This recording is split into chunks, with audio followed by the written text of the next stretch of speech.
Selama abad pertama, ketika Kekaisaran Romawi menguasai dunia pada saat itu, gerakan akar rumput yang kontra budaya lahir di bagian timur Kekaisaran ini. Ya, gerakan ini dimulai di antara orang-orang Yahudi yang telah tersebar ke seluruh dunia selama berabad-abad. Namun, dimanapun mereka tinggal atau bahasa apapun yang mereka gunakan, mereka tetap mempertahankan identitas mereka sebagai keturunan Abraham yang mengabdi kepada satu-satunya Allah yang benar. Dan setiap tahun, mereka akan melakukan perjalanan ke Yerusalem untuk merayakan hari suci. Dalam salah satu perayaan ini, yaitu Hari Raya Pentakosta, para pengunjung itu bertemu dengan sekelompok orang Yahudi yang ternyata bisa berbicara dalam logat asli semua orang. Ya, mereka bercerita tentang seseorang yang bernama Yesus yang dihukum mati oleh penguasa Romawi. Mereka menyatakan bahwa Yesus telah bangkit dari antara orang mati dan sekarang ditinggikan sebagai raja yang sejati atas Israel dan seluruh dunia. Dan sekarang Yesus mengajak orang-orang untuk hidup di dalam nilai-nilainya yang terbalik dari nilai-nilai dunia dan juga hidup di bawah pemerintahannya yang disebut Kerajaan Allah. Dan ribuan orang Yahudi memutuskan untuk tinggal di Yerusalem dan bergabung dalam gerakan tersebut yang bertumbuh dalam jumlah dan pengaruhnya dan juga disukai oleh banyak orang. Kecuali oleh para pemimpin bait suci di Yerusalem. Mereka menganggap gerakan ini sebagai aliran agama yang berbahaya dan bahkan menghukum mati salah satu pemimpinnya yang bernama Stefanus. Yerusalem sudah tidak aman lagi.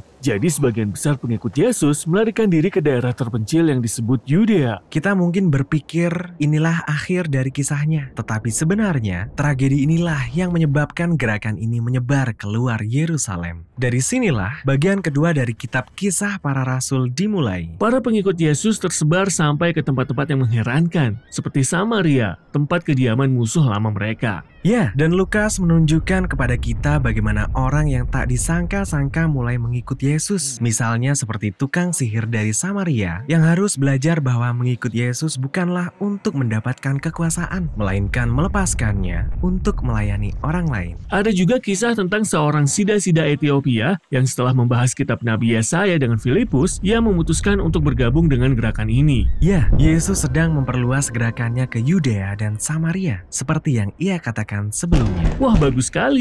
Namun di Yerusalem, kita bertemu dengan Saulus dari Tarsus. Ia adalah bagian dari elit agama yang menentang gerakan baru tersebut dan ia mencari dan menangkap pengikut-pengikut Yesus kemanapun ia pergi. Laki-laki yang kejam. Tapi cobalah pikirkan dari sudut pandangnya. Di masa lalu, bangsa Israel telah berpaling kepada Allah lain dan nabi-nabi palsu yang membawa mereka kepada bencana. Saulus berpikir ia sedang melindungi Israel dan kehormatan Allah dengan menyingkirkan orang-orang ini. Kemudian Saulus mendengar bahwa gerakan ini telah menyebar ke utara ke Damaskus. Maka berangkatlah ia ke sana untuk mencari dan menangkap lebih banyak lagi pengikut Yesus. Namun di tengah perjalanan, Saulus tiba-tiba bertemu sendiri dengan Yesus yang telah bangkit itu. Yesus bertanya mengapa Saulus melawan dia. Kemudian Yesus mengangkat Saulus menjadi alatnya untuk pergi kepada bangsa Israel dan bangsa-bangsa lainnya. Saulus tertegun dan tidak bisa berkata-kata. Dan akhirnya ia tiba di Damsyik, tetapi sekarang ia memberitakan kabar baik tentang Yesus yang selama ini ia lawan. Dan tak ada yang pernah menduga hal ini akan terjadi. Benar sekali. Lalu hal yang sama terjadi kembali. Di kota pelabuhan Kaisarea, ada seorang perwira Romawi yang bernama Cornelius. Ia mewakili semua hal yang dibenci oleh orang Yahudi dari penjajahan Romawi. Seorang malaikat menampakkan diri kepadanya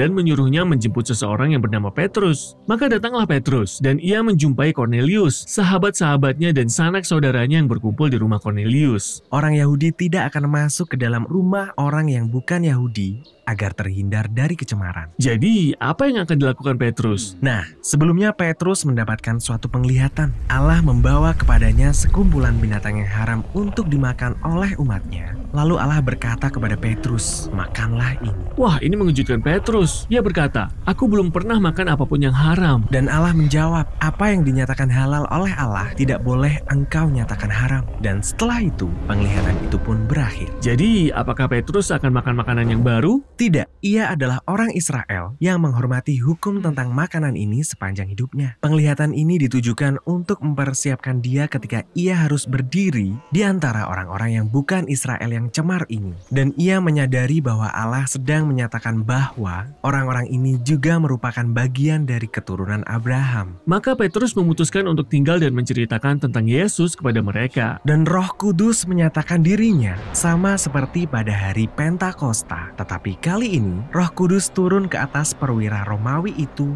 dan seluruh keluarganya yang bukan Yahudi. Gerakan ini semakin meluas. Jadi, sekembalinya ke Yerusalem, Petrus menceritakan kepada rasul-rasul lainnya tentang apa yang telah terjadi. Dan mereka bahkan mendapat kabar tentang lebih banyak lagi orang bukan Yahudi yang mengikuti Yesus di kota perdagangan di utara yang bernama Antiokhia. Jadi mereka mengutus seseorang yang bernama Barnabas untuk melihat keadaan di sana. Barnabas mendapati gerakan Yesus ini bertumbuh dengan baik di Antiokhia dan terdiri dari orang-orang dari seluruh dunia. Karena itu, Barnabas merekrut Saulus untuk datang dan bekerja bersama-sama dia di Antiokhia selama 1 tahun. Mereka mengajar, tinggal bersama-sama dengan jemaat di sana, dan menyaksikan gerakan itu bertumbuh. Gereja di Antiokhia merupakan jemaat Yesus pertama yang terdiri dari berbagai bangsa, dan disinilah para pengikut Yesus pertama kali disebut Kristen, pengikut Kristus. Jadi gerakan Yesus mengalami perubahan dari hanya sekelompok orang Yahudi Mesianik di Yerusalem menjadi gerakan Yesus yang terdiri dari berbagai suku yang menyebar ke seluruh dunia.